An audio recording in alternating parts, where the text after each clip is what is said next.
Good morning, everyone. Shavua Tov and almost Chodesh Tov.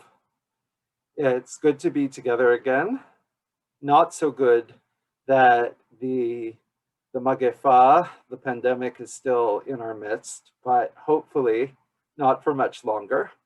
Francesca and I both got our first vaccinations in the last 2 weeks. And I just saw my wife off to the airport a few hours ago. She's, believe it or not, off to Texas today. She's a civil servant, and there was a call put out for civil servants to help with the humanitarian crisis at the border with all the children who are unaccompanied and need to be processed to reunite with their families. So she's going to be in Texas for 2 weeks working with the children, and very proud of her for doing that. So welcome to everyone from Adas Shalom, and also welcome to my friends and colleagues, a few of whom are joining us from other cities. Just a little bit of housekeeping. During the presentation will go for about an hour.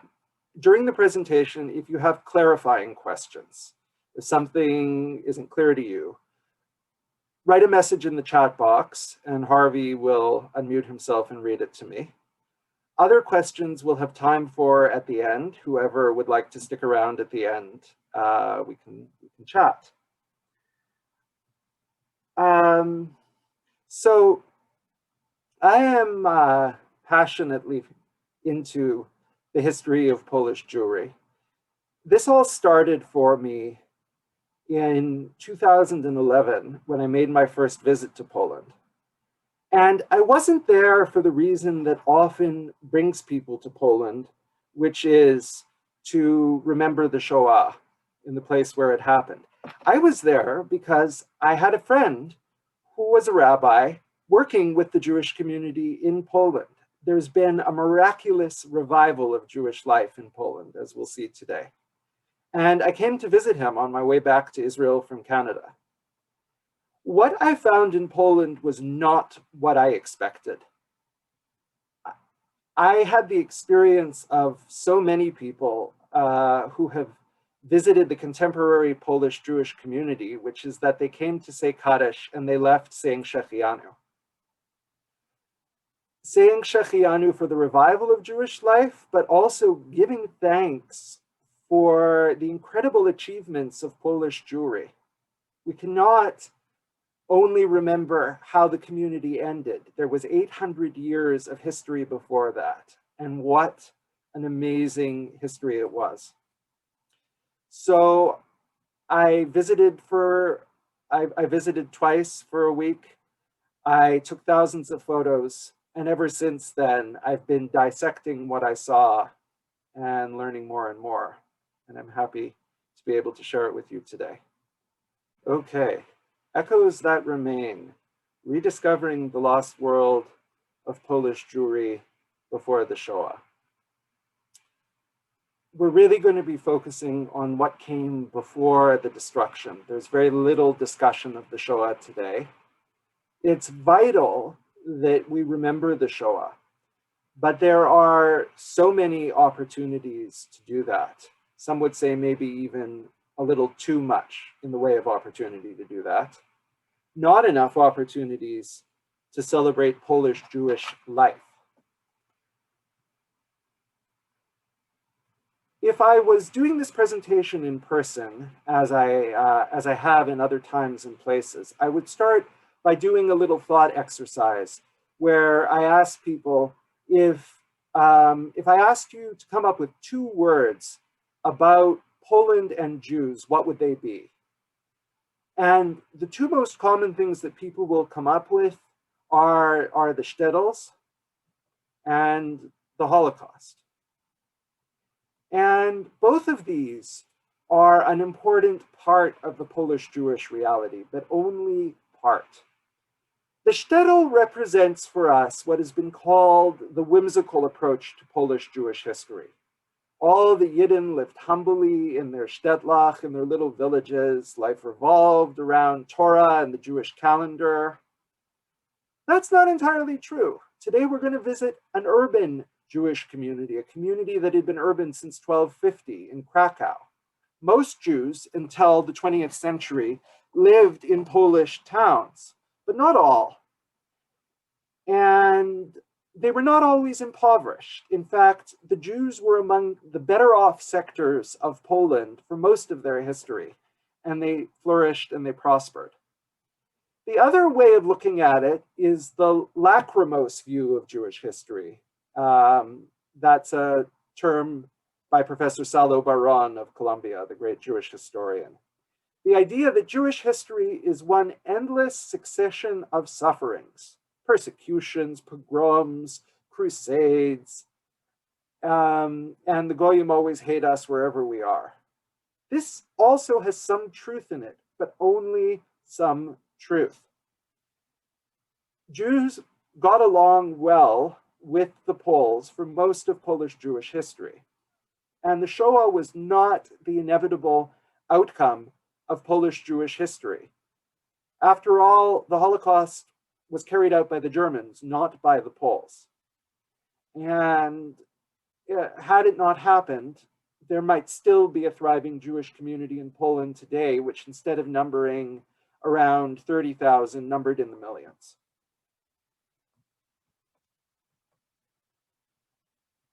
I can vividly remember the grandfather of a friend of mine who was a Shoah survivor saying to me about 20 years ago that he wished the Jewish community would put more energy into remembering how the Jews of Poland lived, not only how they died.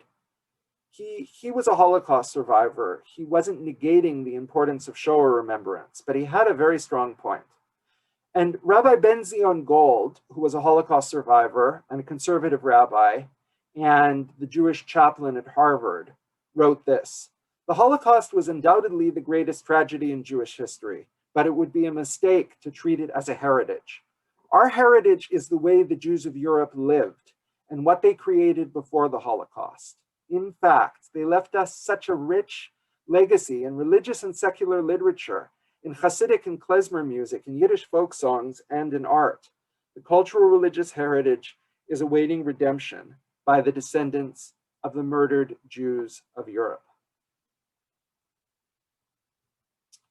Professor Antony Polonsky, who's one of the leading contemporary experts on Polish and Russian Jewry, wrote, "In Poland, the Jewish people came into its own. It didn't live like a guest in somebody else's house, who must constantly keep in mind the ways and customs of the host. There, Jews lived without reservation and without disguise, outside their homes, no less than within them."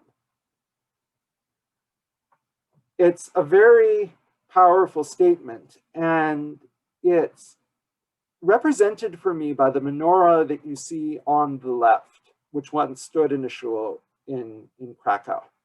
Now, you'll notice between the candles are the two traditional lions of Judah. But what's that on top? It's the eagle, the symbol of Poland. And this was a very deliberate way of saying, we are at home in Poland.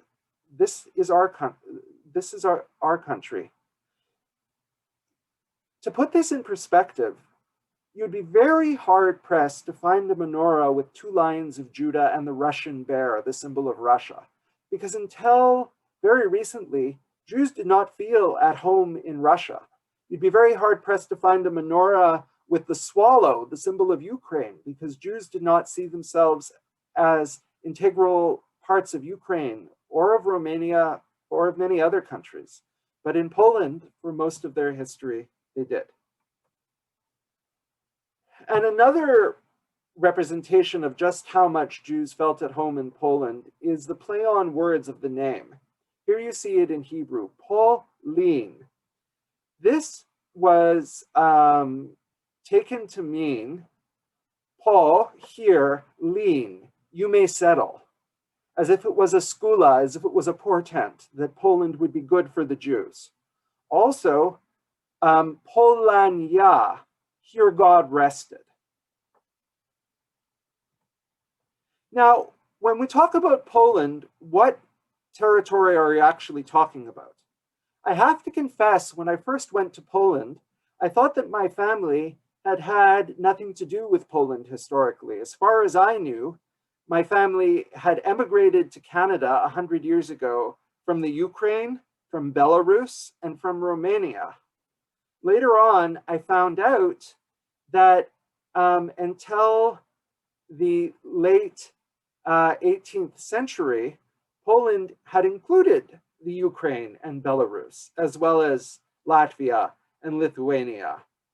And for that matter, Romania was founded by Polish Jews. So it could well be that my ancestors went there from Poland. Poland, we don't think of it as a superpower now, but in the 17th century, it was the largest state in Europe, and it was a very powerful country. But a century later, it disappeared off the map completely. Krakow, where we're visiting today, is in the south of Poland. Krakow, I have to say, is one of the most beautiful cities I've ever visited, and many people would say the same. It's an intact medieval city that has survived several invasions, as well as World War I and World War II. It's the spiritual heart of Poland.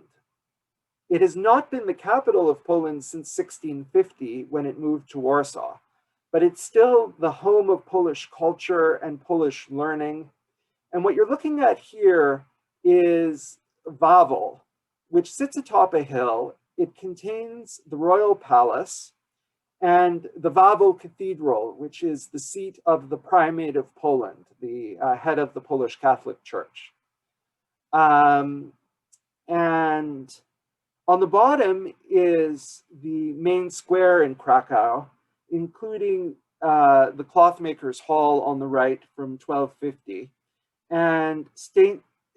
Wojciech's Church, which dates from 1050. It's that little green building with the cupola on the left.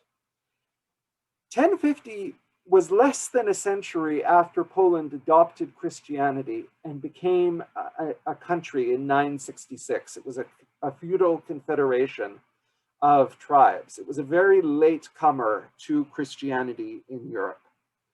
And partly because it came to Christianity late, Poland was the most tolerant country in Europe. It was tolerant because Polish Catholics had to tolerate a lot of leftover pagan beliefs that people continued to practice. Also because Poland is at the crossroads between Western Europe and Eastern Europe. We talk about it as Eastern Europe, but it's really Central Europe.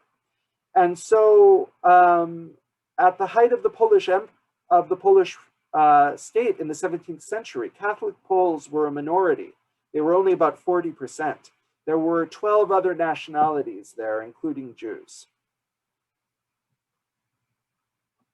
Jews arrived in approximately 1250, and Krakow was one of the first settlements, including Kazimierz, which is across the river from Krakow, which eventually became the Jewish Ghetto in the 16th century.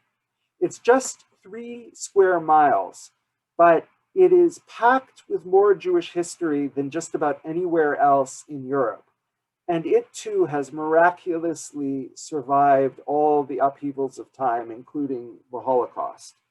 It's the only important surviving Jewish quarter in Europe. There's also Prague, but Prague never had the importance in Jewish history that Krakow had. This is Sikora Street, the Broadway of Kazimierz, the Jewish quarter, as it appeared in the 1930s. And at the time of the Shoah, there were 65,000 Jews in Krakow, only a quarter of the number of Jews in Warsaw. But Krakow had always been the center of the Jewish elite, just as it's a center of the Polish elite. And it was a vibrant center of Ashkenazi culture and Torah learning. And its importance has been recognized in our times by the tens of thousands of Jewish and non-Jewish tourists who visit it every year, and also by it being named as a UNESCO World Heritage Site.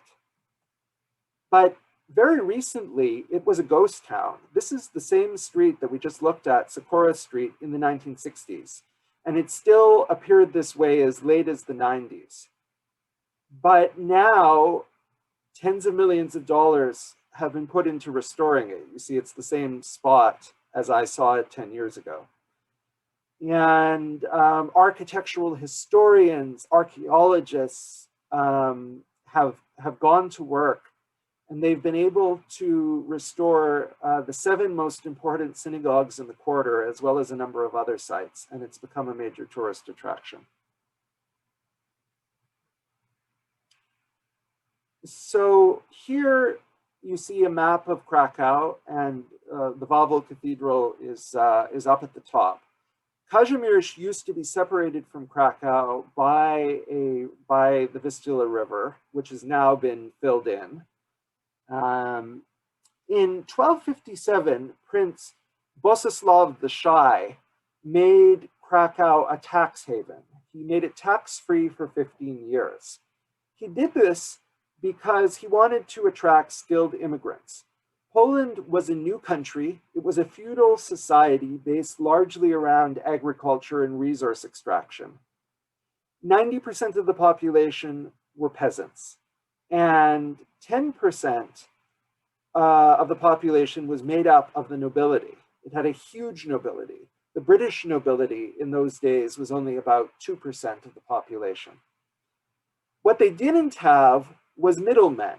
They needed business people, craftspeople, artisans, bankers. So who do you bring in? Well, you bring in the Jews, of course. And it was a win-win situation because there were a lot of Jews who were looking to relocate in the 13th century and in subsequent centuries. Terrible things were happening in Europe. The Jews were expelled from England in 1290. In the mid-1300s, they had to flee Germany, which was the center of Ashkenazi Jewish life during the Black Death. And of course, they had to flee Spain, the largest Jewish community in the world, in 1492, and flee Italy and Bohemia at other times. And Poland was the most tolerant country in Europe, the one that offered them the best opportunities to flourish. So in they came. And King Kazimierz was not only into attracting Jews when he reigned a century later in the 14th century, he was also attracted to Jews. There's a legend that he had a Jewish mistress who appropriately was named Esther.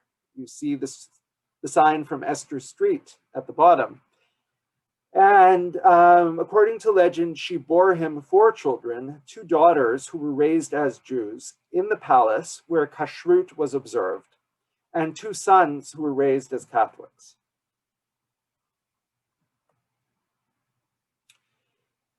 In the medieval period, Poland was referred to as Paradisius Judorum.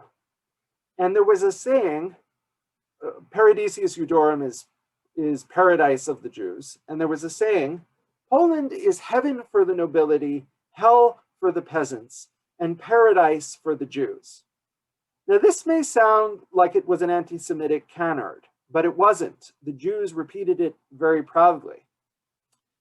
And Rabbi Yitzchak ben Avraham, who lived in the 16th century, writes, in this country, they even bring to justice and punish those who commit crimes against Jews or harm them. Here, they even support Jews with favorable privileges, so they can live here happily and calmly. Kings of these lands and their dignitaries are lovers of generosity and righteousness, and that is why God gave this land such a great power and peace, to such an extent that people of various religions do not feel hatred towards each other. It's utterly amazing when you think about it, that during this period of time, Jews in Germany and Italy had to wear funny hats and Jewish badges. They were heavily persecuted for their Judaism. Talmuds were burned, disputations took place. In Poland, they had complete freedom of worship. That was guaranteed to them in the General Charter of Jewish Liberties of 1264.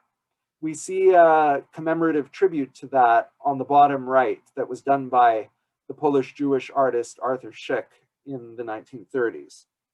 They were given freedom of worship, of trade, and of travel. They were given exclusive jurisdiction over Jewish communities. Jewish communities were not run by the municipality. They were run by the Bet Din, the Jewish court, and by the Chagall, the Jewish council. And Jews had a special economic niche in Polish society. They served as minters and bankers, as moneylenders, as managers of estates, and public servants, and merchants at all levels. And partly with the help of the Jews, Poland became a great nation, and Krakow became a powerful city. But there was trouble in paradise at various times.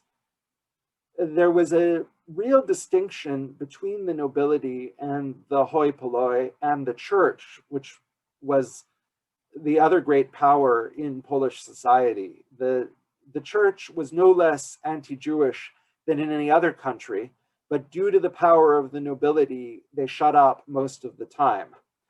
But in 1495, there was a fire in downtown Krakow, and it was believed, a rumor started to spread that the Jews had started it. And so by order of the king, they were moved to Kazimierz, to this island suburb, where many Jews had already begun to settle. And it was not a ghetto. It had walls, but it wasn't locked. Jews could go into Krakow to trade during the day. They just had to be back at night.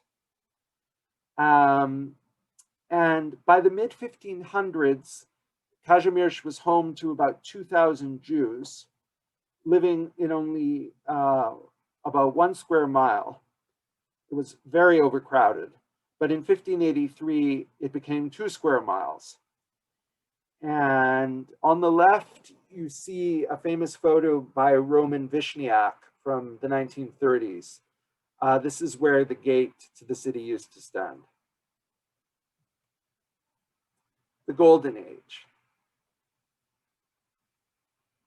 Even though there were only about 2,000 Jews in Krakow, during the Golden Age, it becomes the most influential Jewish community in all of Ashkenaz, in all of Europe.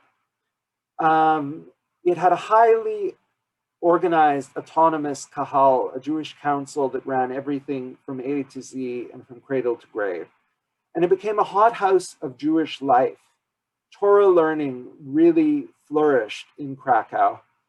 What you're looking at is a poster from before the Shoah of great rabbis. And in the middle, I'll put my pointer on it. This man over here is Rabbi Moses Isserles, who was the greatest rabbi that Krakow produced. Certainly not the only one. There were no less, if you look on Wikipedia, you'll see no less than 15 influential rabbis who came from Krakow during this period. But he was by far the greatest. The rabbis in Krakow are primarily known for their Talmudic commentaries and for their halachic leadership, but they also, some of them were into the Kabbalah and into philosophy. The first yeshiva is opened by Rabbi Yaakov Polak in Krakow in 1580, the first yeshiva in all of Poland. And the Pilpul approach, which is still used in some yeshivot, the conceptual approach to Talmud, comes from Krakow. And the halachic works that were created by the rabbis of Krakow in this period are still being studied and relied upon around the Jewish world every day. to really get to the heart of Jewish life in Krakow, you have to look at the shuls. And fortunately, there are 7 important Krakow shuls that have been restored. We're going to look at 4 of them today. Other than in their commercial lives, the Jews in Krakow were living very much in a Jewish bubble. Life revolved around the community and around the Mahalech Hashanah, the cycle of Jewish holidays and Shabbatot, and the shul was at the heart of it. What we're looking at here is the Alt Shul, the old shul.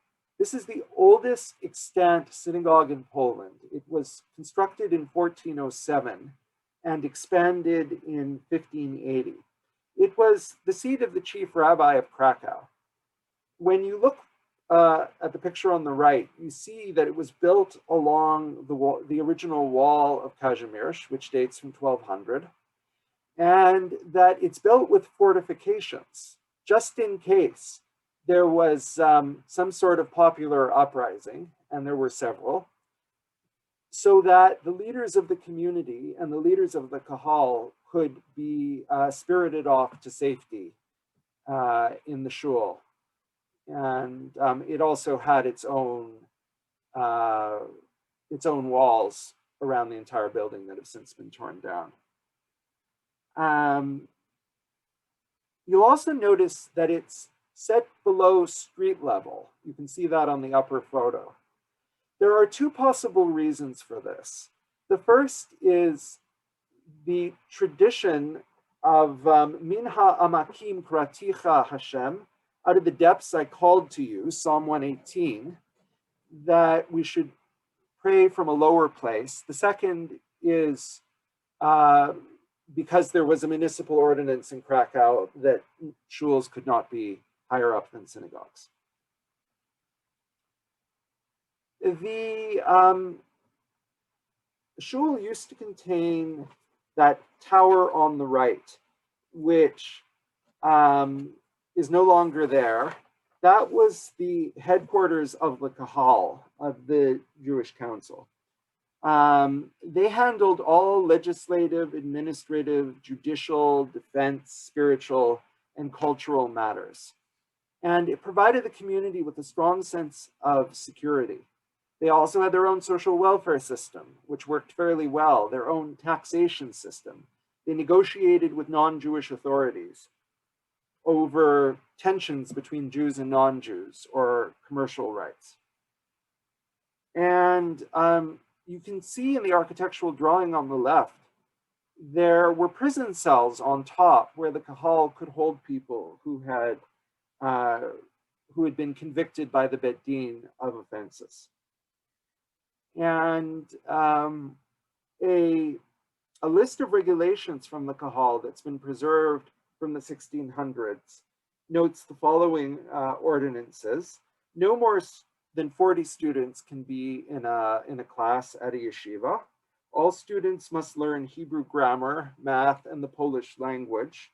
No selling of Polish lottery tickets in Kazimierz, and no throwing garbage from second-floor windows. The Kehila would fund chevrot, fellowships, special interest groups. On top, we see the Chevre Kadosh Kove Itim La Torah, the Make Time for Torah fellowship. And on the bottom is the Chevre Kadisha. Chevre Kadishas exist to this day, the fellowship that prepares bodies for burial. And there's still a Chevre Kadisha in Krakow. This is the inside of the shul. It was done up in Italian marble by a famous Italian architect, famous Renaissance architect named Matteo Gucci. The bima is built out of 150 pieces of iron to represent the 150 psalms. This was where a lot of the community's history unfolded, where during wars and during good times and times of crisis, the chief rabbi would call the community together and speak to them from the bima. This is a picture from the early 20th century of Rosh Hashanah in the shul. We don't have the interior furnishings anymore because the Nazis looted them, but this gives you some idea of what it looked like. And this is on Simchat Torah, where the community had a remarkable tradition. The chief rabbi would be escorted through the streets by the masses to meet the Torah like a groom on his wedding day. They would come to shul and dance with the Torah as we all do. But on the fourth hakafah, they would stop, and as you see on the bottom right, sit on the floor as if they were in mourning on Tisha B'Av, and begin to recite kinot, poems of lamentation, in memory of a pogrom that took place in 1655 during the war with Sweden. And then they would get up and continue dancing again. And this is so Jewish and so Ashkenazi that joy and mourning can coexist, because both are very real parts of life. The shul is now a museum run by the Polish municipality. The room that we're looking at here is the Weiber Shul, the woman's shul. There were actually 4 Ezrat Nashim, 4 women's sections in the Alt Shul. There were 2 which were balconies for literate women, and there were 2 Weiber Shuls for illiterate women. The idea of the Weiber Shul is that it's a separate prayer group. And if you look closely at the right of the room, you see a little grate in the wall. That was for the Zolgrik. The Zolgrik was a literate woman. She would listen in through there to see where the men were at in their davening.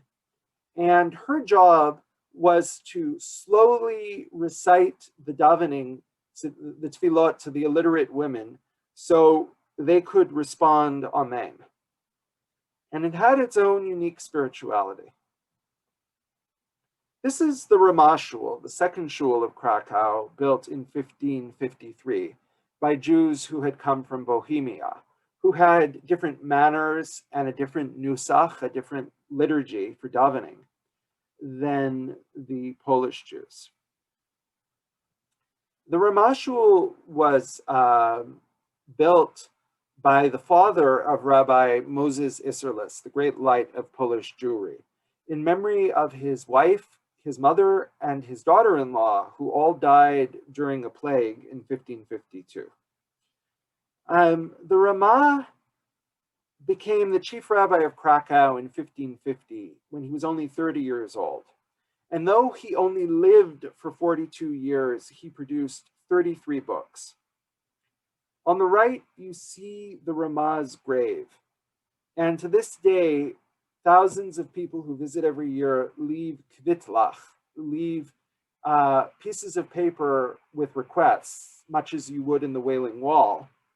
And the tombstone reads, "He was the light of the West, the great Gaon, or genius of his generation, our teacher, our Rav Moshe. Moshe was the shepherd of the sheep of Israel. He spread Torah. He educated thousands." And then it says, "Mi Moshe le Moshe, from Moses to Moses to Moses, none arose in Israel like Moses." Now, you may have heard a similar phrase before. Because of Maimonides, the greatest rabbi of the last 1,000 years, it said, "From Moses to Moses, none arose like Moses." So the Ramah's students added him into that lineage. And he is thought of as the Polish Maimonides. He was a brilliant halachic thinker, but he was also a philosopher, a mathematician, and an expert in many other things. And the graveyard behind the Ramashul is where many of the Polish luminaries from the Golden Age are buried. If we had more time, we would look at it more closely. And before the Holocaust, it was a tradition to visit the grave of the Ramah on Lag BaOmer, which was both the date he became chief rabbi of Poland and his yurtzeit. And people continue to visit it. The Ramah is best known for the Mapah, the Ashkenazi commentary on the Shulchan Aruch. The Shulchan Aruch is the last canonical halachic legal code. It's used every day to make decisions about every aspect of Jewish life. It's used by rabbis who are making halachic rulings in the Orthodox world, as well as some conservative rabbis. The problem was that when Rabbi Yosef Karo published the Shulchan Aruch in Tzfat in 1563, he only codified Sephardi minhagim, customs that have quasi-legal status. What were the Ashkenazi Jews supposed to do? So the Ramah Ashkenazified the Shulchan Aruch by codifying Ashkenazi psak, legal rulings, and Ashkenazi minhagim, where they conflict with the Sephardi ones. Shulchan Aruch means the set table, and the Mapah means the tablecloth. And to give you one example of the relevance of this was not just hair splitting. The Shulchan Aruch talks about how it's a mitzvah to live in your sukkah for 7 days during the festival of Sukkot. And the Ramah says, as it were, that doesn't work for us in Ashkenaz. Europe gets cold in the fall. And if people observe that mitzvah, they might be separated from their wives and children for 7 days. Do you want to break families up? So he rules that unless you have a deluxe sukkah with insulation, you're not obligated to sleep in the sukkah. Husbands and wives should sleep together. And that really speaks to the tremendous menschlichkeit, even saintliness, that the Ramah was known for, and his great mind. And you quote the Ramah on Shabbat every week, although you may not know it. The phrase that we say when we do Hagba on Shabbat, V'zot HaTorah asher sam Moshe lifnei b'nei Yisrael al pi yad Hashem b'yad Moshe. This is the Torah that God set before Israel from the mouth of God to the hand of Moses. The Ramah wrote that partly as a response to his enemies. He got a lot of flack for codifying halakha. Some people said, understandably, halakha should be alive. It should be adapting and changing. When you put it in a book, you sort of freeze it. But he felt that people were not as learned as they used to be, and they needed a reference point. So he wrote that phrase as an affirmation of his belief that while the Torah is given by Hashem, it's interpreted through human intellect. And this is the Ramah's shul.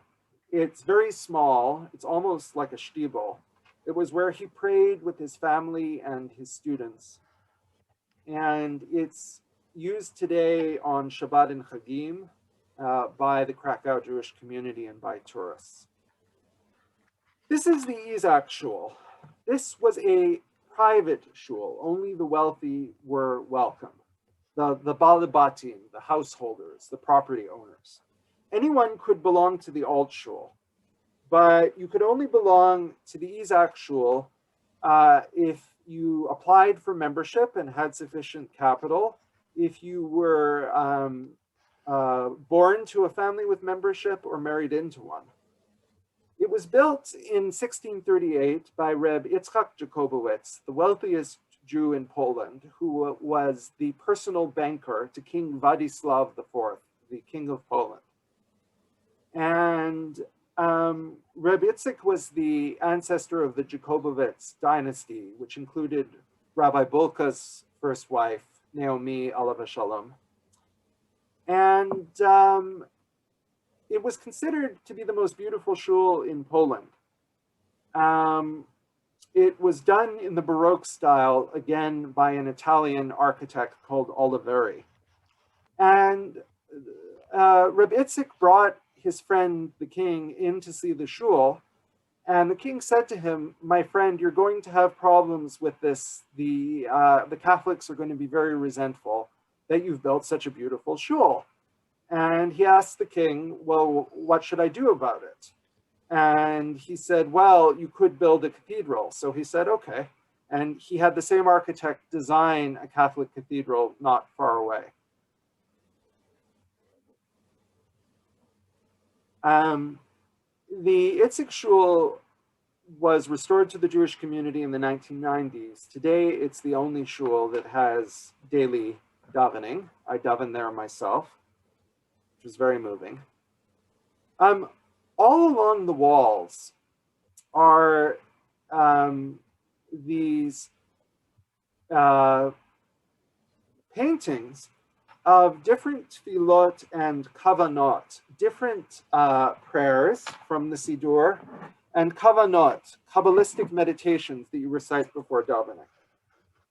They're there because there was a tradition in Polish shuls before the advent of the printing press, which got to Poland in the late 1400s. People didn't have their own siddurim, so the prayers were on the walls, and it continued to be a popular way to decorate it. And in this image of a different shul, you see someone davening as he recites one of the meditations. It created a place where you could go to focus yourself before prayer. Some have argued that this might also be influenced by the Stations of the Cross that Catholics have in their churches. Reciting Kavanot was considered to be very important during the Golden Age, which is also the time when Kabbalah begins to flourish. It was really believed that your kavanah, your aim, your intentionality, determines the efficacy of the prayer and has a cosmic significance in the process of tikkun olam, of repairing the world. This is a kavanah on the right before Kohanim go to Duchen.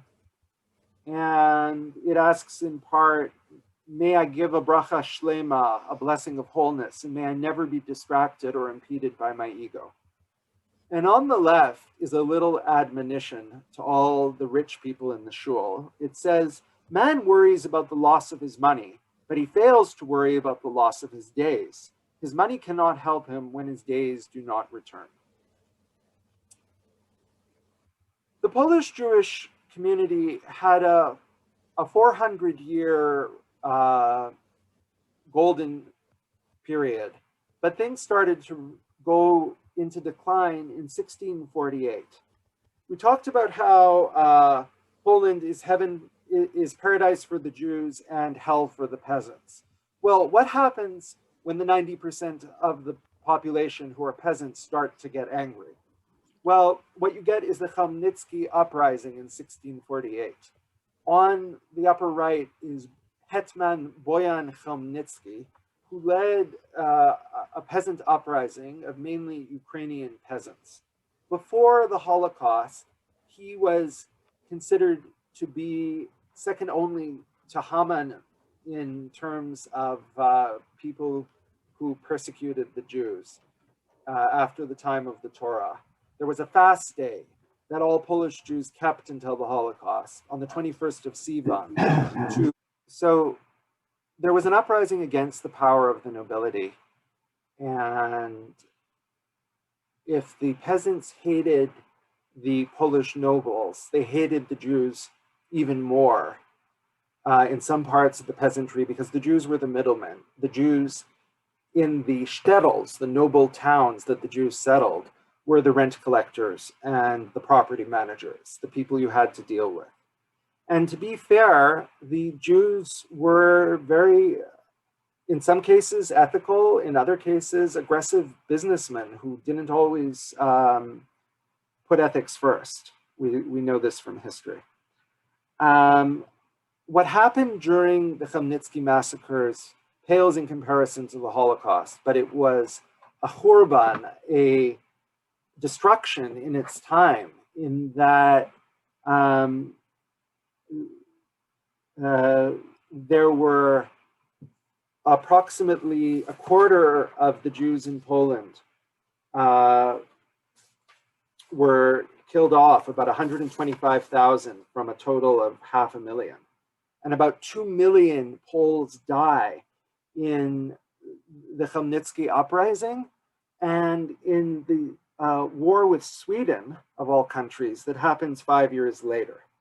And Kazimierz is heavily looted, and much of the Jewish community flees. They come back in the early 1650s, and then again after the war in Sweden. But the community was never what it was during the Golden Age again. Jews stopped immigrating to Poland at this point, and the economy really begins to decline, and with it, the quality of Jewish life. It didn't happen all at once, but over the next century, you begin to see a lot more Jewish poverty because Jews had their niche in the Polish social system. They were in this marriage of convenience with the nobility. And after these calamities, the power of the nobility starts to get more circumvented. And Poland's traditional markets for its produce in Europe are no longer so into buying Polish products due to the beginnings of the Industrial Revolution and the settlement of North America. So you start to see more poverty represented on the bottom right by a lithograph of Jews begging in Kazimierz. You start to see some decline in Torah learning. There was still a lot that went on every day, but more and more people who used to be able to afford to learn to send their kids to a yeshiva after they finish their compulsory education at age 14 can't afford it anymore. And this really affects the quality of life in the community. And it's a time of rising messianic hopes. And this wall art from the Isaac blew me away. You probably can't see it, but at the bottom where there's that circle, it gives the name of the person who dedicated this kavanah, and it says that it was from 1666 Meshichenu Hu, the year of our Messiah, which historians have pointed out is undoubtedly a reference to Shabbatai Tzvi, the false Messiah who seduced about half of the Jewish world and said that 1666 would be the year he would bring down the redemption. Instead, he was arrested by the Sultan in Turkey and converted to Islam. But it's incredible that this most upstanding of shuls was okay with someone putting that up on the wall and that they didn't even remove it afterwards. This is the Kupashul, the shul of the poor. A kupa is a tzedakah fund, and this was built by public contribution, particularly from the chevra of goldsmiths. It dates from 1643, so just before the calamity of 1648, but it really comes into its own after the 1650s, when there's more and more poverty in the Jewish community. The Chagall cared about the Jewish poor. They made sure that no one starved. Attached to this shul was a free hospital and a soup kitchen and a homeless shelter. But nevertheless, you can also see that this shul is out of sight and out of mind. It's down a back alley from the main square that we saw earlier. The poor were not wanted in most shuls. Nevertheless, it's a beautiful shul. The community wanted to give the poor a dignified place to daven. It's been painstakingly restored. This is the ark with the crown of Torah on top of it. This is the ceiling that has pictures of the four holy cities of the land of Israel and of the instruments that were used in the temple. And if you look at this picture from the ceiling of the Kotel, the Western Wall, you notice right away that that doesn't look at all like the Kotel, other than the fact that it's a wall. It's not Jerusalem stone. It's the kind of red brick used in Poland. The trees growing there definitely don't grow in the Middle East. And you see what looks like the tower of a church in the background. So this seems a little funny at first, but then my tour guide pointed something out that brought tears to my eyes. Nobody from Krakow had ever been to the land of Israel. They had no photographs. They could only make it up from their imagination. And I was thinking to myself, I was just in Jerusalem 2 days ago. What did I do to merit being able to go to Israel whenever I want, when generations and generations lived and died without ever being able to go there? It just really demonstrated how fortunate our generation is. And on the right, you see a sign of the zodiac, muzzle of Aryeh, the muzzle of the lion. Notice it doesn't look like a lion because, once again, people in Poland hadn't seen lions and they had no photos. It looks more like a dog, actually. There are not supposed to be depictions of people or animals in shuls due to the second commandment against worshiping a graven image. You also see people standing in front of the kotel. But this was a Hamish shul. This was a shul of poor, simple Jews who had Hamish folk customs. In 1795, the Polish state, which had become very weak, gets carved up by Russia, Austria, and Germany. Russia, which had no Jews living in it, suddenly gets 1 million Jews. This is why we think that many of our ancestors who lived in the Pale of Settlement came from Russia, but historically, our families had actually lived within Poland. Galicia, the area where Krakow is, goes to Austria. And the Chagall is disestablished. Jews no longer have corporate rights, the right to govern themselves. They become just another minority group in the Austrian Empire. And that makes their economic situation even worse. It moves large numbers to start turning away from the rabbinic establishment and towards Hasidism, a new movement which stresses the holiness and equality of every individual, whether they're poor and unlearned or rich and learned. And it's also in the mid 19th century, and especially the late 19th century, when you start to see emigration from Poland. Overall, a total of 2 million Jews emigrate from the former Polish lands to the United States and Western Europe in the period up until 1920. But there was also a positive side of Austrian rule, which was the gates of modernity being opened to the Jews. Literally, the walls of Kazimierz get torn down, the river gets filled in, and it becomes part of Krakow. And Jews become free to live wherever they want. And in 1867, they become emancipated. They become full citizens. Even during the Golden Age, Jews, there were limits on what the Jews could do. You know, they couldn't serve as lawyers or doctors to non-Jews. Now they become full citizens of the Austrian Empire, and the question arises, who do we want to be as Jews? Do we want to stay within our ghettos where we have these hot houses of Torah learning and of social solidarity and Jewish culture? Or do we want to go out into Western society? And if we do that, what do we risk losing?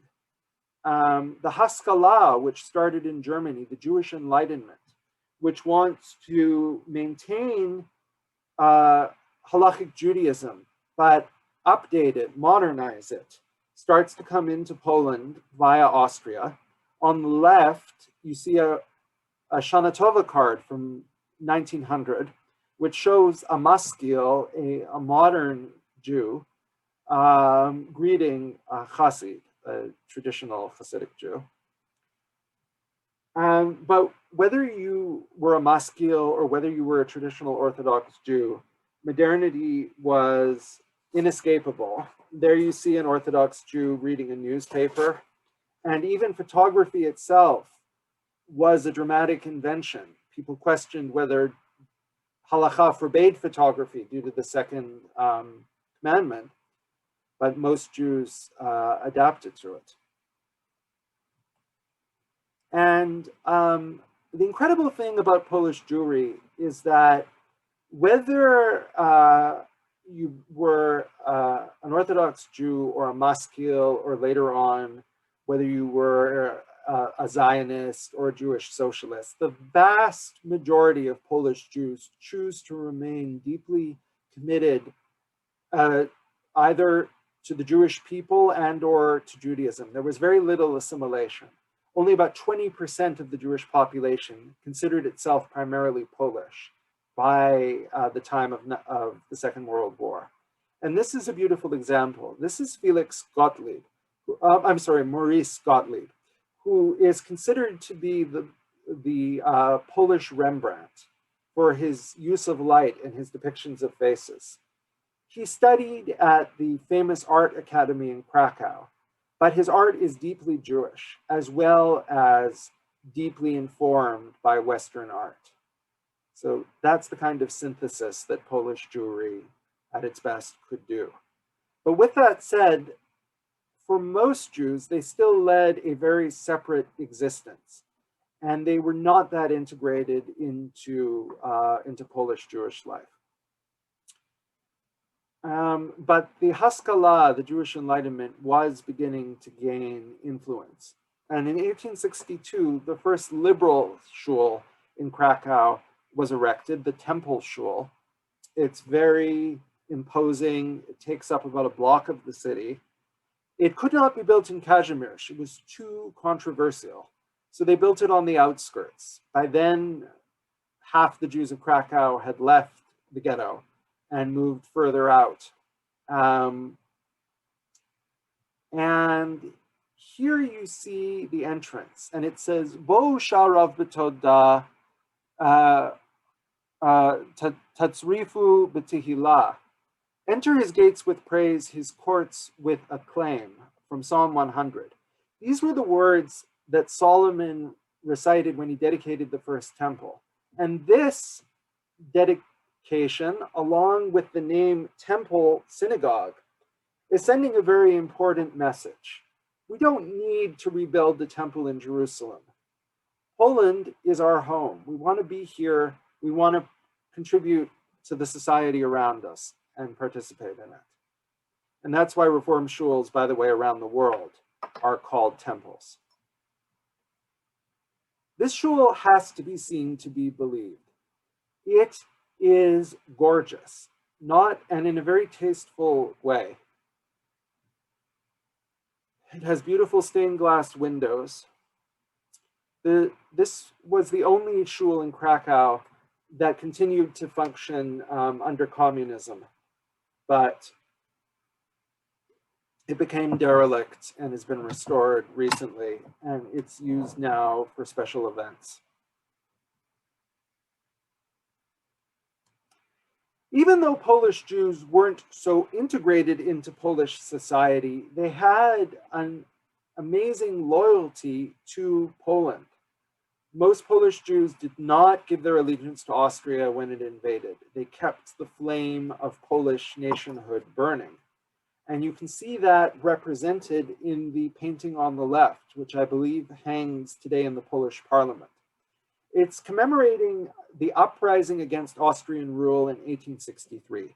And on the far left at the top is a man in a stroimel who's obviously an Orthodox Jew. This is Rav Dovber Meisels, the chief rabbi of Krakow, who was a famous Polish patriot who rallied the Jews to participate in the uprising and helped raise money for it. And he's thought of today as a great Polish hero. On the right is Marshal Józef Pilsudski, the father of modern Poland, both the father of Polish democracy and its great military hero. Poland regained its nationhood after World War I at the time of the Treaty of Versailles, but it was invaded by Russia in 1920, and Pilsudski held back the invasion, which was a miracle. And he had thousands of Jewish soldiers, and he would allow them not to fight on Jewish holidays. And after Poland regained its nationhood and repulsed the Soviets, he came to the Altschul in Krakow to thank the Jewish community. And he's being greeted here. You see the rabbi is holding a tray with bread and salt on it. Bread and salt is the traditional gift that Jews give to a wise Gentile ruler. It was the gift given by Abraham, our forefather, to the king Melchizedek in the Torah.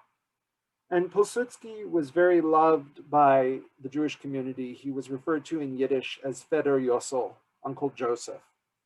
And it was after he died in 1936 that ultranationalism really took over the Polish Democratic Republic, and the Jews started to feel that they might not have a future in Poland. We're going to look at a little video clip of Kazimierz in the 1930s, and you may see some familiar sights.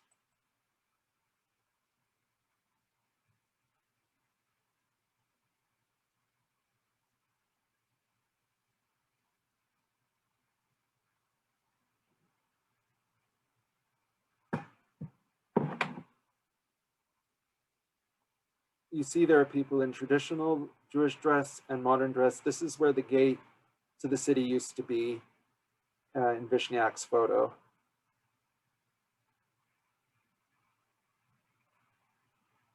And you see the Isaac Shul in the background. This is the main marketplace. It's called the Duck Market.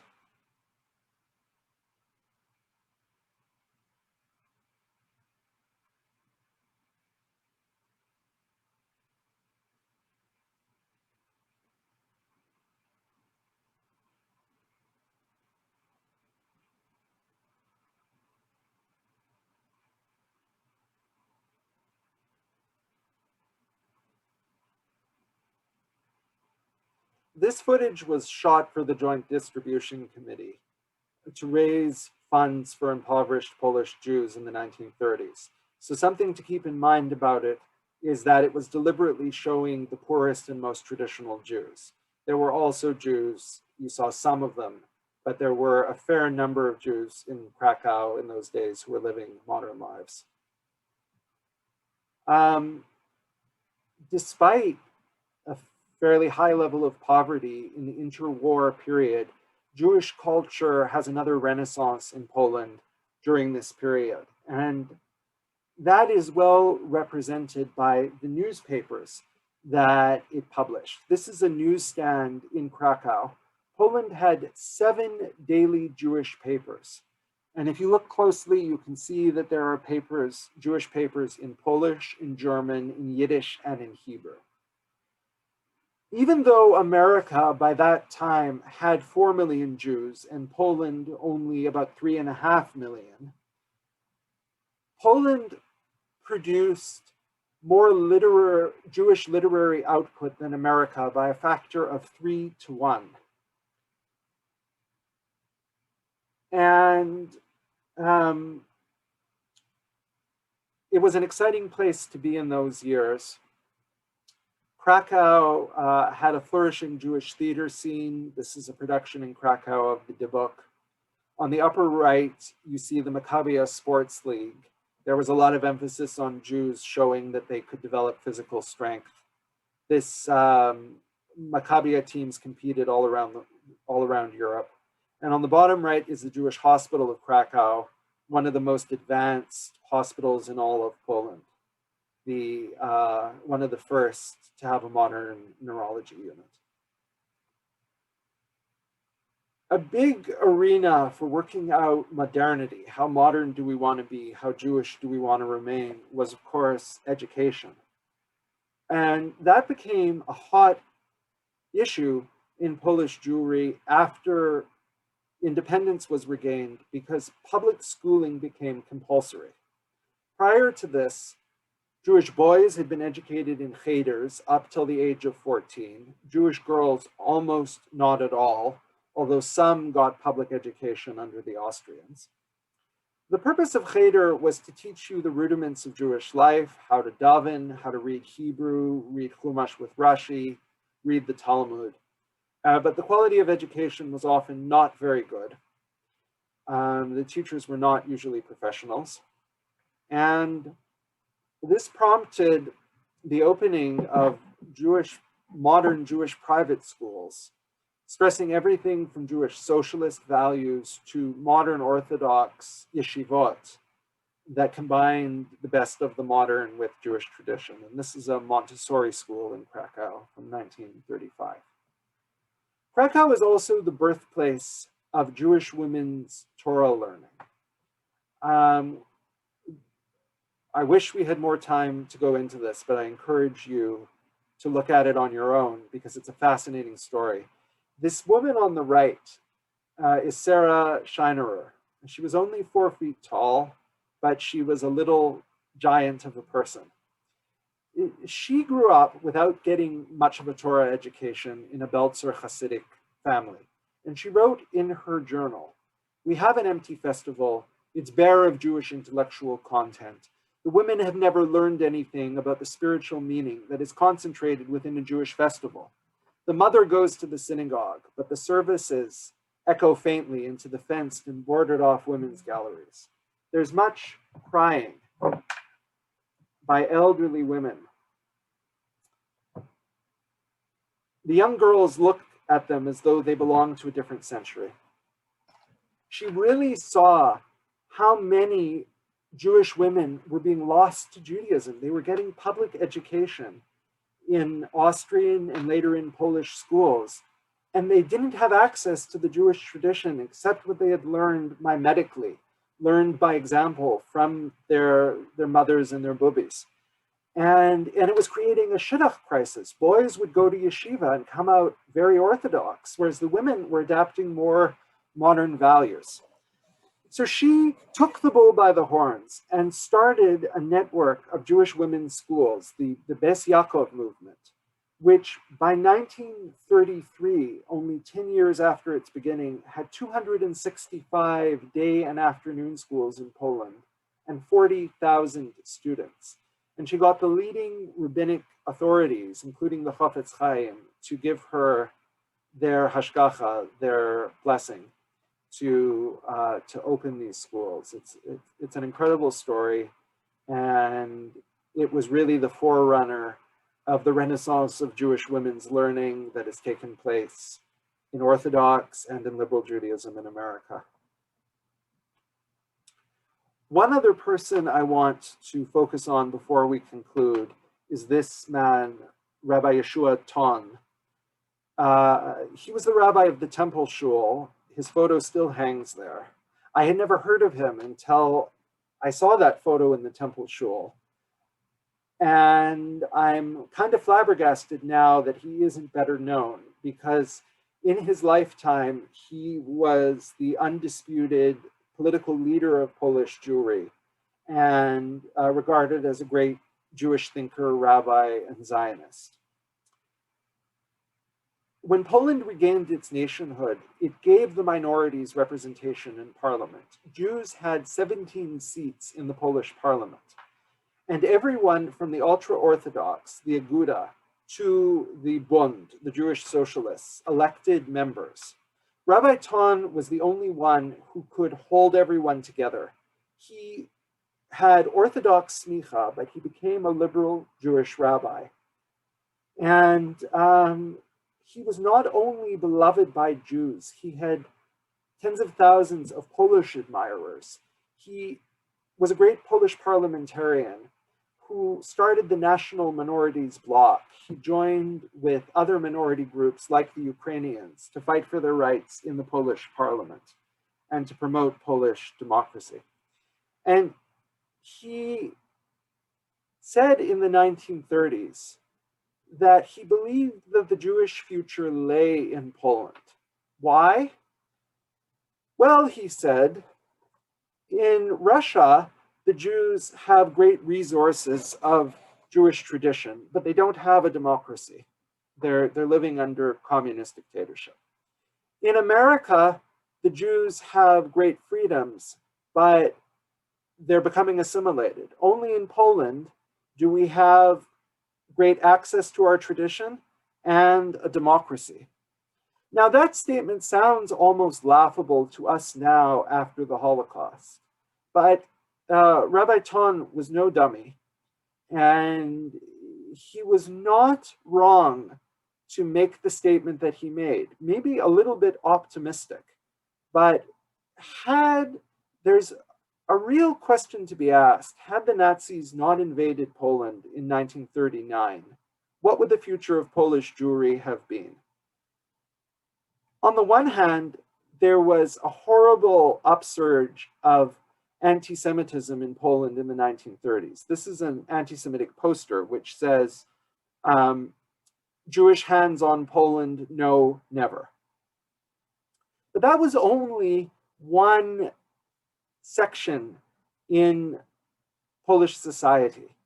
Unfortunately, though, as the Great Depression hit Poland, and it hit Poland very, very hard because it was an agricultural country, the populace gained in support. And just as many people who were not necessarily racists voted for Donald Trump, many Poles who were not necessarily anti-Semitic supported the National Democratic Party, which was a very anti-Semitic populist party, and were complicit in that party coming to power and later having a nationwide government-supported ban of Jewish businesses, severely limiting the number of Jews in universities.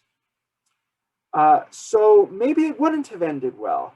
Maybe anti-Semitism would have taken over and the Jews would have had to flee even had there not been a Holocaust. But there are arguments that can be made on both sides. And something that points to a more positive outlook is this picture here of Rabbi Ton's funeral. He died in 1936, just before the war. 30,000 people came to his funeral, including thousands of his Polish Catholic admirers who regarded him as a great Polish patriot and champion of Polish democracy. The funeral was covered on the radio. It was addressed by the mayor and the deputy mayor of Krakow, who at the time was an observant Jew. And that really shows that even at the height of the anti-Semitism, there was still a viable sector of the Polish population that saw Jews as an integral part of Poland, including this student who you see here, whose name was Karol Voitila. He was a philosophy and theater major at the University of Krakow in 1938. His name and face may not be ringing a bell, but you probably will recognize him from this later photo when he became John Paul II. Throughout his life, he was close to Jews. When he was a student at the University of Krakow in the late 1930s, Jews were forced to sit at the back of the lecture hall, the few Jews that they still admitted, and he put together a coalition to protest against this. And when he was asked why he was doing it, he said, because I'm a Pole, and Jews are an integral part of Poland, and if they're being insulted, so am I. And he later went on, in the words of Shimon Peres, to become the greatest friend the Jewish people ever had in the Gentile world. And here he is at the Great Synagogue of Rome in 1984, where he gave the famous speech proclaiming that anti-Semitism is a sin against God. And here he is at Yad Vashem crying as he talks about the Polish Jews he grew up with who died in the Holocaust. The Shoah takes place from 1939 to 1945.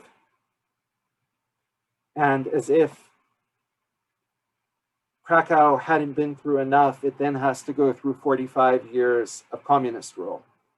Only 2,000 Jews survived out of a community of 60,000 at the beginning of the war. It's just beyond words. It briefly swells to about 10,000 Jews because it becomes a processing center for Jews who want to leave. 100,000 Jews come back to Poland. About 300,000 Jews come back to Poland, but only 100,000 stay for the long haul. Most go to Israel or America, including this little boy whose ID card we see from one of the Krakow refugee centers. And on the left is some communist propaganda. During the communist period, most Jews go underground. By the 1980s, there were only 5,000 Jews in all of Poland who would openly identify as Jews. And Krakow had only about 500. And you can see it was a rapidly aging community. There they are at the Temple Shul. At that point, they didn't have anyone who knew how to learn Torah properly. What you see on the bottom right looks like it could be a chavurah anywhere in North America, maybe an early meeting of Adas Shalom, but it's actually a seder taking place in Warsaw. What you can't realize from looking at it is that there were so few young Jews in Poland that openly identified with Judaism and were interested in it, that this may have been the only seder of its kind taking place anywhere in the country. And people came from all over. The man in the goatee at the center is Konstanty Gebert, who was instrumental in the renaissance of Jewish life in Poland after the fall of communism and is today one of Poland's leading journalists. After the end of communism, there was a miraculous revival of Jewish life in Poland and in Krakow. On the left, you see the Krakow Jcc. And what you notice right away is the JCC sign. JCCs in most of Europe, in Belgium or in France or in Germany, don't put up a sign outside because it's dangerous. They are terror targets. But in Poland, it's completely open. There was no security when I went in there. This JCC can get 50 young people to a weekday night program, something that JCCs in North America, many of them can only dream about. There are today about 1,000 Jews living in Krakow, but tens of thousands of Jews visit Krakow annually to see the history there. There's a festival of Jewish culture that takes place every year. The final concert is in Sikora Square in Kazimierz. It is one of the largest festivals of Jewish culture and music in the world, and one of the very best cultural festivals in all of Poland. Most of the people who attend it are not Jewish, although some Jews come every year from all over the world just to be there. It was founded by a non-Jew, Janusz Makusz, in 1990. He believed, as do a surprising number of other Poles, that Jews and Jewish culture are still an integral part of Poland. And as he said in an interview, even if we've been divorced, we're still part of each other's lives. And Kazimierz has become a hot tourist attraction. Some Polish entrepreneurs have cashed in on it in ways that are kind of distasteful. In Sikora Square, there were no less than 7 Jewish-themed restaurants, none of them kosher. The Ariel Cafe offers dishes like Rebbe's dumplings and Kabbalah chicken. But there are other establishments that are very dignified in the homage that they pay to Jewish life in Poland. On the right, you see the Klezmerhuis, which is a hotel in what used to be the mikveh building. And there's a klezmer concert given every night, which I attended, by Polish musicians playing klezmer music. And they did a surprisingly good job. It was a lot of fun. And it's been so important to Polish Jewry to again have rabbis. Between 1970 and the late 90s, there were no rabbis in Poland. On the left is Chief Rabbi Michael Shudrich, who's an American modern Orthodox rabbi who's been instrumental in rebuilding Jewish life, and he became the Chief Rabbi of Poland in 2000. On the right is Margalit Kordovich, who was in my chaplaincy program at JTS. She's the first female conservative rabbi in Poland. Poland also has a female reform rabbi, and my colleague Miriam, who's a Maharat, an Orthodox ordained spiritual leader. And they all teach in Krakow at various times in the year. And we're going to close with a short video about the Limud Festival of Jewish Learning in Krakow.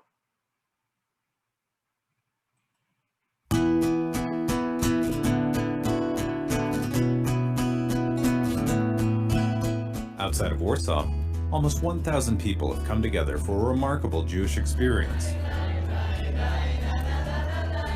We brought some of Krakow's fantastic young people with us this year. We actually 2 buses full, over 90 people came with us from all different backgrounds. They've come to study, to pray, to sing, and just to be together. They've come for Limud, a JDC program few would have thought possible in Poland. Since 1989, thousands and thousands of Poles have discovered they really have Jewish roots, and no one has any idea what the number is. And so this kind of entry point where you're just coming to discover, it's absolutely essential. People who see Poland as the graveyard of the Jewish people are missing the most exciting story in the Jewish world today, which is the rebirth of a community. It's about giving a chance for people who didn't know they were Jewish, a chance to return to the Jewish people. A lot of people who come to me suspect that they have a Jewish roots, and we have to help them to recover the knowledge about their own family, own heritage, own past. We are the proof that Holocaust doesn't kill everyone in Poland. We are a new generation which rebuilt our Judaism here in Poland. So this last slide is a mural outside the Krakow Jcc inspired by Mark Chagall. You can see some of the shuls that we looked at today. My friend Yossi Klein Halevi wrote about Poland that a people deserves to be judged by its best sons and daughters, not its worst. And Poland's best are among the very best of humanity and among the Jewish people's most trusted friends. This is really true. Poland has been a stalwart ally of Israel in Europe. And there are many young Catholic Poles who are involved in Catholic-Jewish dialogue to try to develop a shared understanding of the complicated relationship and of the anti-Semitism and of the period around the Holocaust. And there are thousands of Catholic students every year who volunteer for service programs to go clean up Jewish cemeteries or restore Jewish sites. Because it's not only Jewish heritage, they see it as part of Polish national heritage. Another way of saying what Yossi said is the statement in Sefer Dvarim, Lo titav Mitzri ki ger hayita be'artzo. Do not hate the Egyptian, for you were once a stranger in his land. The Egyptians, gave the family of Jacob refuge when they were fleeing from a famine. saved their lives and allowed them to flourish. And despite all the terrible things that have happened in Poland, it's undeniable that Poland did the same. It gave the Jewish people a refuge.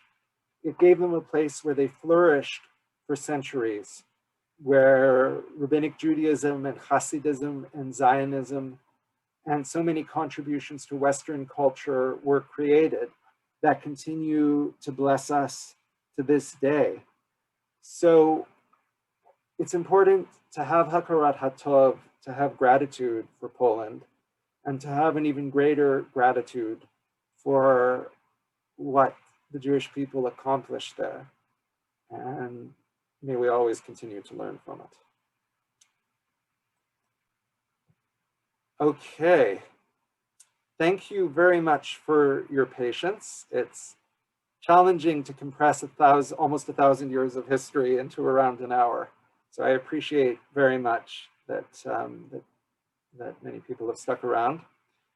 For those who would like to stick around even a bit longer, we have time for questions. And when you ask your question, please unmute yourself. And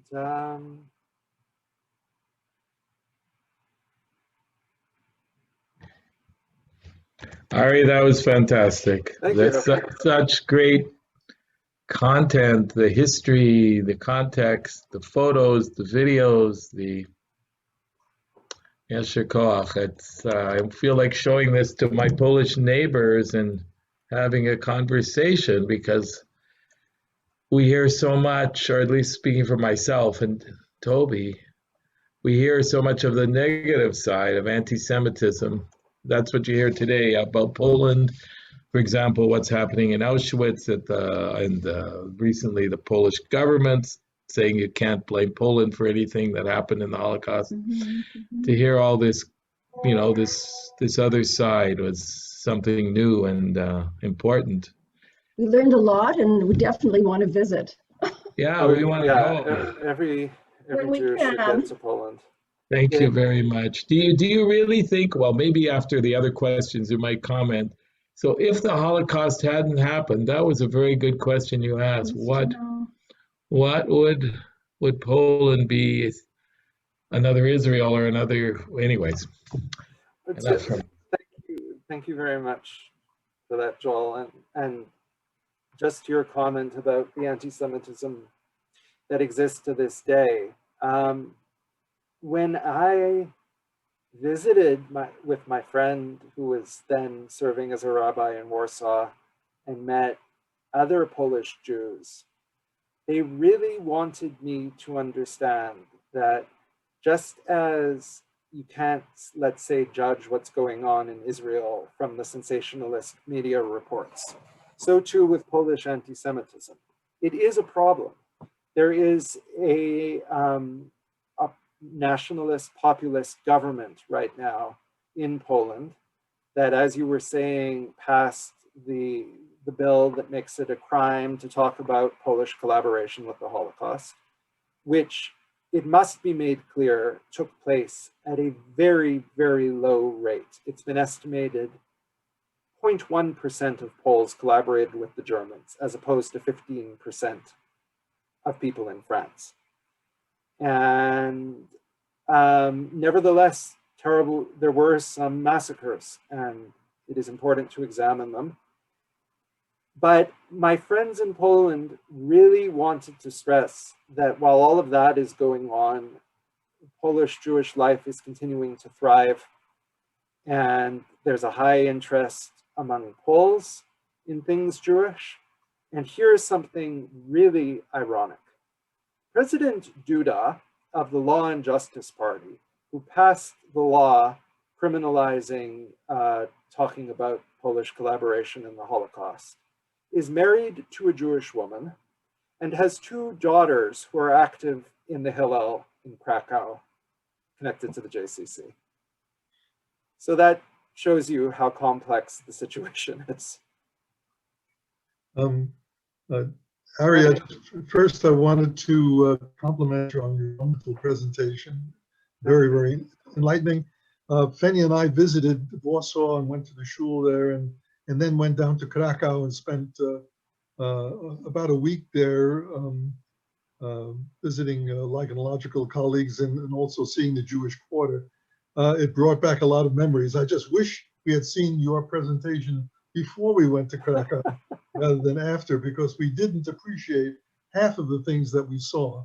It went by us. We didn't have full understanding of what we were seeing, although we had some, but it was a wonderful background. I urge people now to go and enjoy those that experience. What year were you there, Ernie? We were there about 5 or 6 years ago. Okay. Yeah, we had and we were hosted by these lichenological colleagues who are not Jewish, but took a great interest in what we were trying to do and what we were trying to see, and made sure that we saw all of the Jewish spots, and also we were able to get a room, actually it was barely a room, at a local museum where we could walk to the Jewish Quarter every night and have supper and enjoy the klezmer music, which was, as you say, quite well done, even though it was done entirely by non-Jews, almost entirely by non-Jews. Yeah, thank you for sharing that. It's funny, I was there at the height of tourist season in the summer, and I have to confess that wherever I went, there were tours from America or from Israel, and I just sort of followed along and listened to the tour guides. At every turn, there was a different tour group. It's become such a mecca for Jewish heritage travel. And of course, there are other cities that in Poland that have restored some of their Jewish sites, but Krakow is the most impressive. Other questions? Hi, Ari. Hi, Natalie. It's so good to have this opportunity to learn with you and see and have had access to this very rich perspective that of Jewish life before, but in its long history and in its current time in Poland. Thank you. I was blessed to be able to take a trip with Rabbi Levi Cooper, who teaches at Pardes, to Poland in 2010, at the height of winter in January of 2010. And the tone of that trip was very much like exposing the loss of Jewish life that had existed. Like we went to different shtibels and Beit Midrashes that like were once very vibrant and now were like rebuilt in replicas. We went to the camps. And then we also, at the end, we met with a group of Polish university students who were in a graduate program in like Jewish studies, as if, you know, like an ethnic studies program within the university. And it was just such a complex mix of messages. And like here, I'm trying to, and here it's a different perspective. Like with the trip, it was very much like the loss of vibrant Jewish life and the promise of this new revival. And like you presented a side where it's like, where with deep insight into what that, like the rich Jewish life comprised of. Like it wasn't just the yeshivas, it was just like the culture, the like all the stories we hear about the emancipation.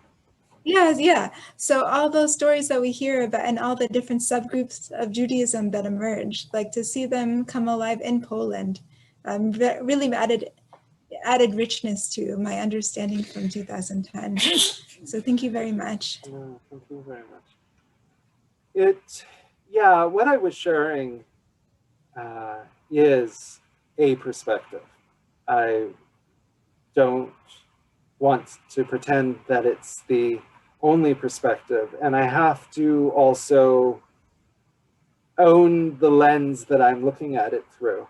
Mm-hmm. My family, my immediate family, my grandparents, my great-grandparents were not personally affected by the Holocaust. Like every Jewish family, They had extended family. My grandparents had cousins, aunts and uncles who died in the Holocaust, but not people that they had ever met. So if I had grandparents who were survivors, I might have a very different perspective on this and might be more affected by the loss. But since I have the perspective that I have, I thought, why not share it to show a different side? And it's certainly the side that my friends in Poland want people in the Jewish world to pay more attention to. Rabbi Shudrich, who you saw in the video, talked in an interview about how when the March of the Living started in the 1990s, all that it involved was going to Holocaust sites. There was no connection to the reviving Jewish community in Poland. And he pushed the Israeli government, who oversees the March of the Living, to start including living Polish Jewish communities, to show that it's not just a place of death. It is that, but it's also a place of rebirth. Any other questions before we say the Hitrot? Yeah, I just go ahead. Sorry, Sylvia, go ahead. Okay, thanks, Joel. You just mentioned briefly that Warsaw was the other city where there's a little bit of rebirth in Jewish life. Is that mainly connected with a Jewish museum in Warsaw, or are there other organizations there that encourage? Yeah, there's Warsaw is the main center. As we were saying, Krakow only has about 1,000 Jews. I think Warsaw is more like 20,000 and growing, because people are finding out every week that they have Jewish ancestry without knowing it. They may not, some of them are halakhically Jewish, some of them are not, but the community welcomes people regardless of their halakhic status to come and check out Judaism. And Warsaw is also a much, much larger city than Krakow, which is still Krakow is about the size of Ottawa. It has about 1 million people. Warsaw has several million. It's one of the great, one of the larger cities of Europe. And very, very little survived in Warsaw from before the war, because Warsaw was the most ruined city in Europe. Over 90% of it was destroyed. There's only one shul that made it through World War II, but it has lots of monuments. And lots of new shuls have started in Warsaw across the Jewish denominational spectrum. And the museum, I think, is part of it, but there's been community life there since the 1990s. The museum that Sylvia is referring to, it's a state-of-the-art museum of the history of Polish Jewry that was opened in 2015. Unfortunately, after my visits there, I'm still waiting to see it. It's on the site of the Warsaw Ghetto. It was a joint effort between the Polish government, the Jewish Agency, and several Jewish and non-Jewish foundations. And it is supposed to be unlike any other Jewish museum on the planet in terms of the way it engages people and uses digital technology. I just wanted to say one other thing. I read Reuben Friedman's book. He wrote 3 books about his history. One book about his parents came from Radom, like my family. My mother's family all came from Radom, Poland. His parents ran away to the east and so survived, although most of the family did not go and were killed. When they came back, Reuben documents this all in the book, they came back to Radom afterwards and thinking they would stay there, or they would considering that. There was a pogrom. it was made clear to them by their neighbors and the community, by people of Poles of Radom, that they were definitely not welcome and that their life was at risk if they thought they could get back their property and resettle in Radom. You'd say 0.1% were Poles were collaborators, but this is not the only case that it was not safe for Poles to return. For Jews to return. Right, for Jews to return after the war. Yeah. So to that, you're absolutely right. Polish Jewish historians feel that that was the worst period in the 800-year history of Polish Jewish relations, even worse than the Holocaust in terms of Polish Jewish relations. In the Holocaust, it's estimated there were as many as 500,000 Poles who, at direct risk to their life, directly or indirectly helped to shelter Jews. And only perhaps about 50,000 Poles who actively collaborated with the Germans. As to what happened after the war, so there was a great Polish Jewish historian and Holocaust survivor called Simone Dotner. He died about 25 years ago. What makes him remarkable is that he was the only important Holocaust historian who stayed in Poland under communism, specifically because he wanted to document what had gone on during those years. And he himself almost died when he was shot at by a former neighbor going back to look at his family's property in Białystok. Nevertheless, as a historian, he had a more complex perspective. The way that that he put it in a book that I read was that obviously it goes without saying that this was completely reprehensible what went on. However, it did not happen in a vacuum. It happened in a time when tens of thousands of Poles were also randomly killed in, as I said, a civil war that went from 1945 to the late 1940s between the communists and the nationalists. It was a time of anarchy and lawlessness in Poland, with a population that had been traumatized by 5 years of hell under the Nazis. And he just concluded that many people were not in their right minds. It doesn't excuse it, but it does describe what was going on. It wasn't, he felt it wasn't only explicable in terms of anti-Semitism, but also in terms of the larger context in which many Catholic Poles were killed by other Catholic Poles. But anti-Semitism certainly played a role in it. And the fear of Jews coming to reclaim their lost property is an issue in Poland to this day. There's billions of dollars of lost Jewish property that has never been properly compensated for. The Polish government in the 1990s did pass a law allowing people to file claims, but and some people, including someone I know, did get compensation for their property, but it was a very complicated process. You had to have documents, which didn't necessarily survive the war.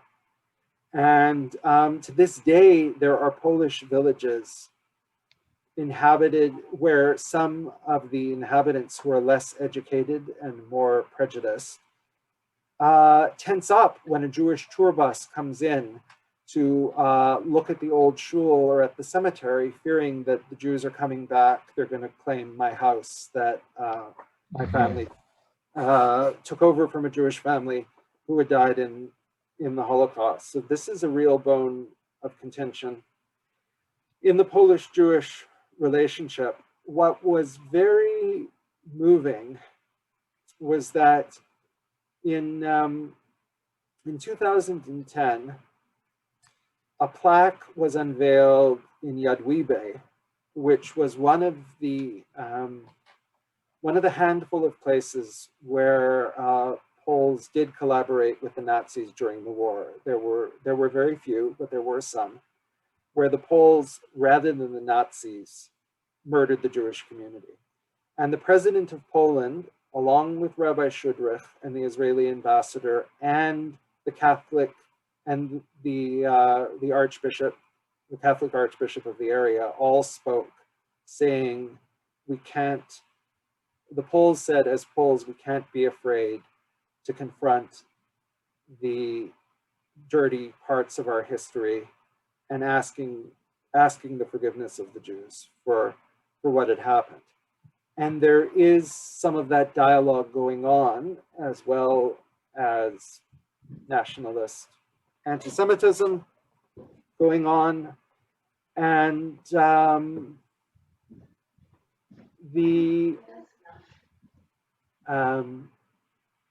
it's a very important thing that Poles are only now beginning to address, because they suffered so horribly during the Second World War.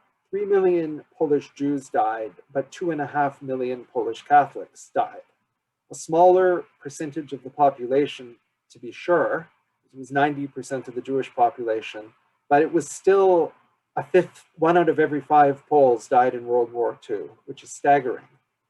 And so, especially under communism, when free debate was not allowed, there was a mentality, we are the victims. We never did anything wrong. How can a victim do something wrong?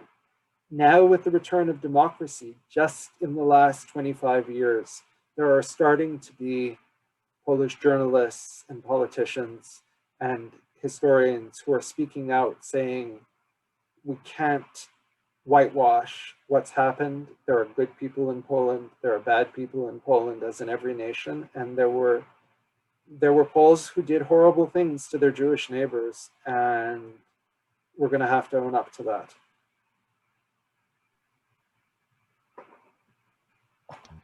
Thank you very much. Go now. Thank you so much. Okay, good to see you. Wonderful. Cheryl wanted to say something first before you say goodbye. Cheryl wanted to say something. I also say something. Okay. Ari, I thought this was very, very instructive and gave me personally a different view. But there was one thing you said that I'm, well, there's more than one thing, but one thing that I'm curious about that I'd like to ask you. You mentioned, if I remember correctly, that 1% of Poles collaborated with the Nazis. 0.1% actually. 0.1%. Yeah. Now, I'm wondering about that number. What constitutes collaboration?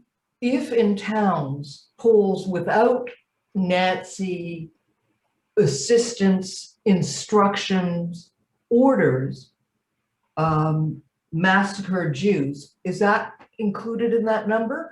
Or yeah, it wasn't. First of all, in Yad Wibe and the handful of other places, and there were under 10 of the thousands of Jewish communities that were destroyed, the Poles were not doing it spontaneously. The Nazis gave them the opportunity.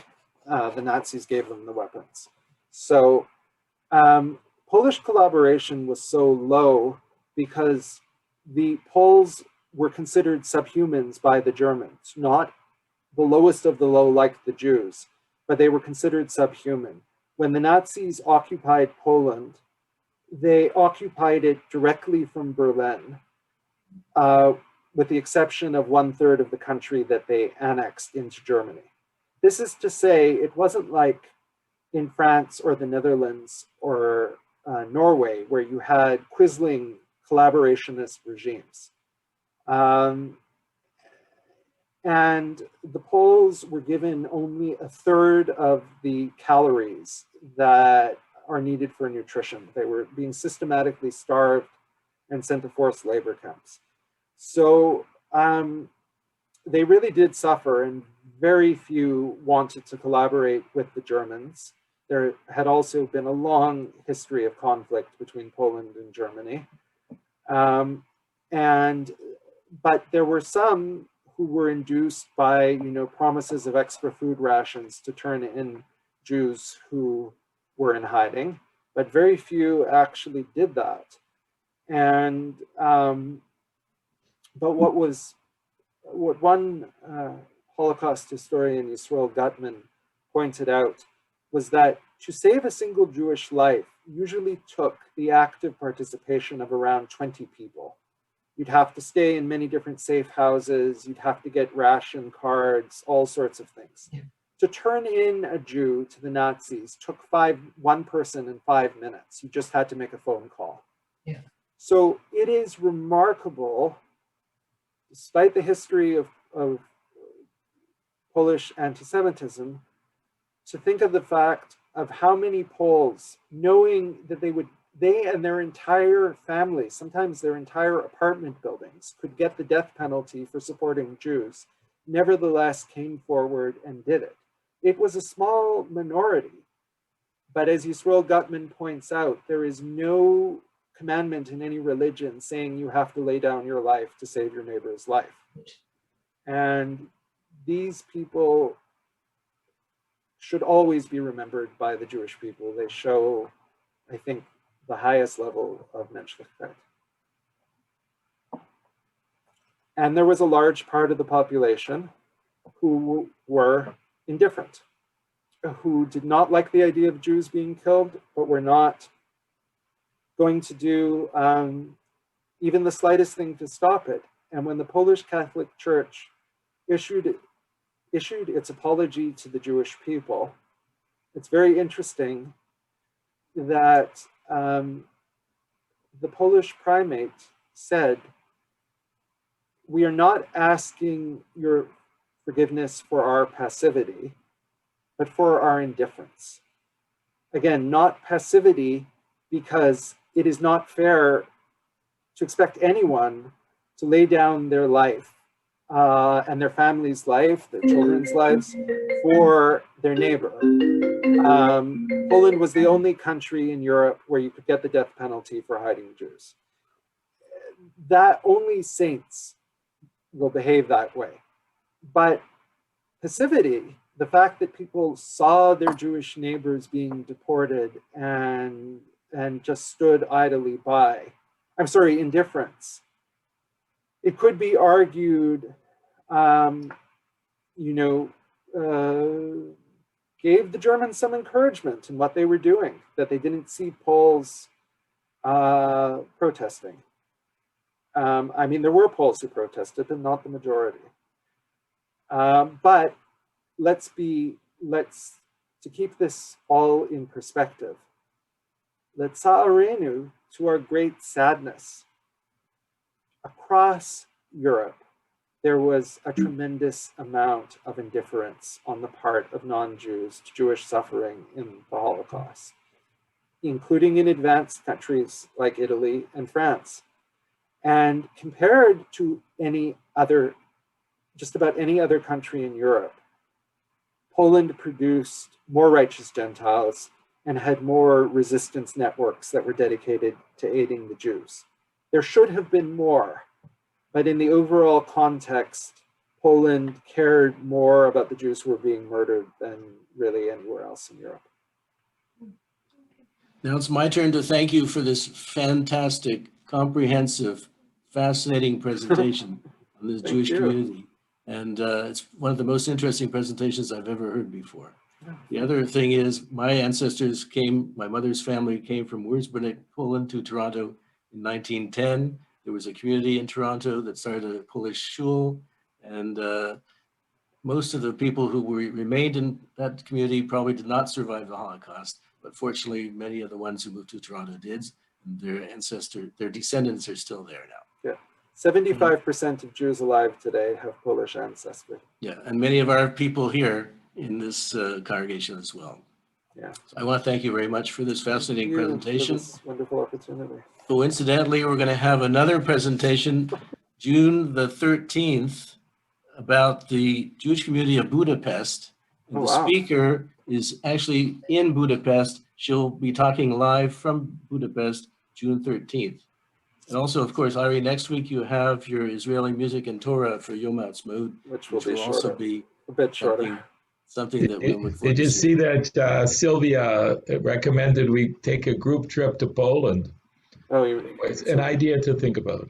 Really good idea. Okay, so it's time to say thank you very much. And bye for now. We'll see you next Thank week. you. Okay, Take care. later on, everyone. Shalom Tonight, Aleichem. can I say one thing? Sorry, Paul, that was a great program. Cheryl, Ari. We may need a few of us to make a minyan tonight, 7 p.m. We have the Shloshim for Jean Riviere. If anybody can join, I think we'll have a minyan, but anybody coming? Ernie? Anybody? Okay, thank you very much. Great job, Paul.